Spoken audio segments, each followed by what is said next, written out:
Hello friends, welcome back to my channel. இன்றைக்கி நம்ம சேனலில் குல்கி சர்பத் எப்படி செய்கிறது அப்படின்னு தாங்க பார்க்க போகிறோம். வீடியோக்குள்ளே போகிறதுக்கு முன்னாடி இன்னும் நீங்கள் நம்ம சேனலை சப்ஸ்கிரைப் பண்ணல அப்படின்னா மறக்காமல் சப்ஸ்கிரைப் பண்ணிக்கோங்க. அப்படியே பக்கத்தில் உள்ள பெல் பட்டனை ப்ரெஸ் பண்ணி ஆளுங்கிற ஆப்ஷனையும் ப்ரெஸ் பண்ணி வச்சுக்கோங்க. அப்போ தான் நான் போடுற ஒவ்வொரு வீடியோவும் உங்கள் மொபைலுக்கு நோட்டிஃபிகேஷனாக வரும். ஸோ வாங்க வீடியோக்குள்ளே போகலாம்.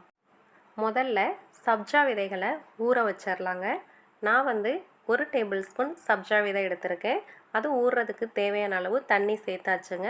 இந்த சப்ஜா விதை ஊறுறதுக்கான டைம் பார்த்திங்கன்னா 10லேருந்து 15 நிமிஷம் ஆகுங்க. இப்போ 15 நிமிஷம் ஆயிடுச்சு. பாருங்கள், சப்ஜா விதையும் நல்லா ஊறிடுச்சு. அடுத்ததாக ஒரு லெமன் எடுத்து வச்சுருக்கேன். இந்த லெமனை இந்த மாதிரி மெலிசாக ஸ்லைஸாக கட் பண்ணி எடுத்துக்கோங்க. பாருங்கள், இது போல் கட் பண்ணதுக்கு அப்புறமா நம்ம பச்சை மிளகாயையும் கட் பண்ணிக்கலாங்க.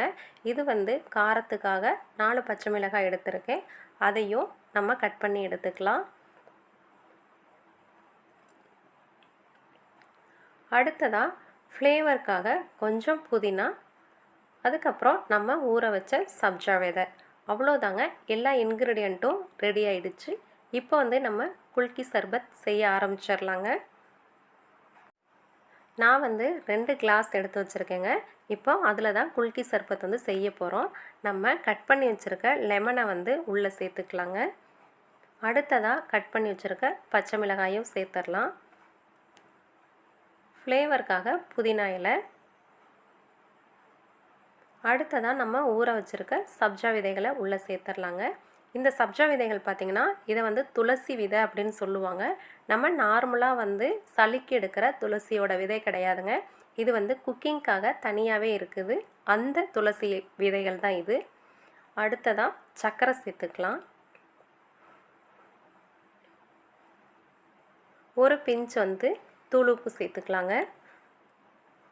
அடுத்ததாக கொஞ்சமாக லெமன் பிழிஞ்சு விட்டுக்கலாம். அதே மாதிரி இந்த கிளாஸ்க்கும் பிழிஞ்சு விட்டுக்கலாங்க. கொஞ்சம் ஐஸ் க்யூப்ஸ் சேர்த்துக்கலாம். கடைசியாக தண்ணி சேர்த்துக்கலாங்க.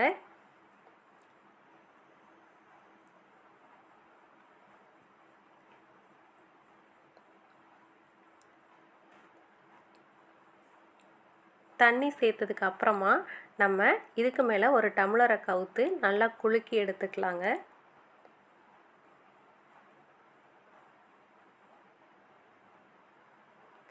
பாருங்கள், அவ்வளோதான். ரொம்பவே ஈஸியாக குல்கி சர்பத் ரெடி ஆயிடுச்சுங்க. இது நம்ம நார்மலாக வீட்டில் இருக்கிற பொருளை வச்சு தான் ரொம்பவே ஈஸியாக செஞ்சுருக்கோம்.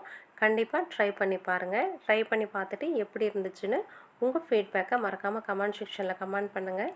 இந்த வீடியோ பிடிச்சிருந்தா லைக் பண்ணுங்கள். உங்கள் ஃப்ரெண்ட்ஸ் கூட ஷேர் பண்ணுங்கள். தேங்க்யூ.